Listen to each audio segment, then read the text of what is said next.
কাৰ্বিসকলৰ পৰাই তেওঁলোকৰ এই ভূমিপুত্ৰসকলৰ তেওঁলোকৰ পৰাই আমাৰ জাতি গঠন প্ৰক্ৰিয়া আৰম্ভ হৈছে। গতিকে জাতি গঠন প্ৰক্ৰিয়াৰ আৰম্ভণিৰে পৰা জাতিটোৰ লগত সংপৃক্ত হৈ থকা কাৰ্বিসকলৰ কিন্তু আজিলৈকে তেওঁলোকৰ সমস্যা আজিলৈকে সমাধান কৰিব পৰা নাই।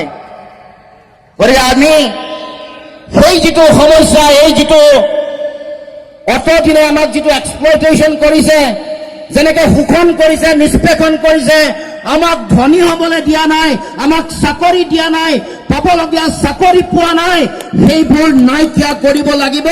তাৰ কাৰণে ৰিজনেল পাৰ্টিৰ চৰকাৰ লাগে, যি ৰিজনেল পাৰ্টিয়ে আপোনালোকৰ কথা কয়, মানুহৰ কথা কয়।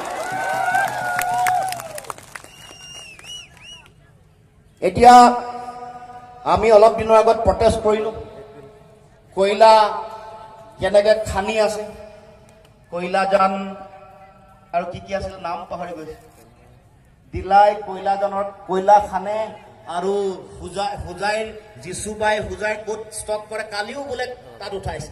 যিদিনাখন জিডিপিয়ে ঘোষণা কৰিছে ৰেড হোল মাইনিং বন্ধ, সেইদিনাখনো লোড হৈছে ট্ৰাক, মোৰ ভিডিঅ' আহি গৈছে। সব জেগাই জেগাই এনেকে কয়লা খানে আৰু এইবোৰ সব আমাৰ